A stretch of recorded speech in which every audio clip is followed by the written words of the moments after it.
బట్టి అజ్ఞాన కాలమందు దేవుడు చూడనట్టున్నాడు, కానీ అందరూ మారు మనసు పొందాలని నీ వాక్యంలో సెలవిచ్చినారు. నీ దాసుని ఎత్తుపట్టుకుని ఒకప్పుడు ప్రభువా నశించిపోయే నరకానికి నిత్య అగ్నిగుండానికి వెళ్ళవలసిన నీ దాసునిపై దృష్టించి, నీ కను దృష్టించి మీరు చేపట్టుకుని చావుగోతు నుండి, మరణము నుండి మీరు తప్పించిన విధానం బట్టి స్తోత్రాలు చెల్లిస్తుంటున్నాం. ఈ రీతిగా ప్రభువా సజ్జనుగా ఉంచి పలు స్థలంలో ఈ రీతిగా మీరు సాక్షిగా వాడుకుంటున్న విధానం బట్టి స్తోత్రాలు చెల్లిస్తుంటున్నాము. ప్రభువా మరి తండ్రి, ఉదయకాల సమయంలో మా ప్రియులు సహోదరి లోదియమ్మ గారు మీరు జ్ఞాపకం చేసుకుని, యెహోవా మమ్మల్ని మర్చిపోలేదు, అహరోను సంతతి వారిని, ఇశ్రాయేలు సంతతి వారిని ఆశీర్వదించిన దేవుడు, దేవా వారి కుమారులను బట్టి లెక్కలేని స్తుతులు స్తోత్రాలు చెల్లిస్తుంటున్నాం. పెద్ద కుమారుని బట్టి, అట్లను బట్టి తన జీవితంలో యాత్రలో ఎన్నో శోధనలు కలిగినప్పుడు కూడా శోధన జయించేవాడే ధన్యుడని నీ వాక్యములో సెలవిస్తూ వచ్చినారు.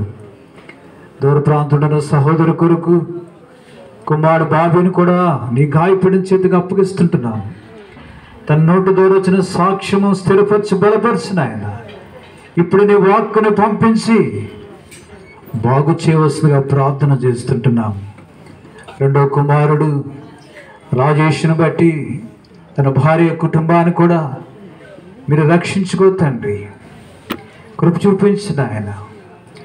అదే రీతిగా ప్రభువా ఆనాడు ఐగుప్తు దేశంలో యోసేపుని ఏ రీతిగా మరి పంపిస్తూ వచ్చినప్పుడు ఆ కుటుంబానికి, యాకోబు సంతతి వారికి పోషకుడుగాను ఆదరణకర్తగాను యోసేపుని ఐగుప్తు దేశంలో మీరు నిలిపి ఎంతగానో తన సంతతి వారిని ఆదుకుంటూ వచ్చినాడు. అదే రీతిగా రాకేష్ని మీరు జ్ఞాపకం చేసుకుని బొంబాయి ప్రాంతంలో దేవాయ వ్యాపార రీత్యా ఎంతో ఉన్నతమైన స్థితిలో మీరు తీసుకెళ్ళిన విధానం బట్టి స్తోత్రాలు చెల్లిస్తుంటున్నాం. దేవాని చేతుల పాత్ర ఉంది, హెచ్చించువాడు నీవే. తన సతీమణి కొరకు తనకిచ్చిన కుమార్తెను బట్టి కూడా స్తోత్రాలు చెల్లిస్తుంటున్నాం. మీరు బహుగా దీవించినారు.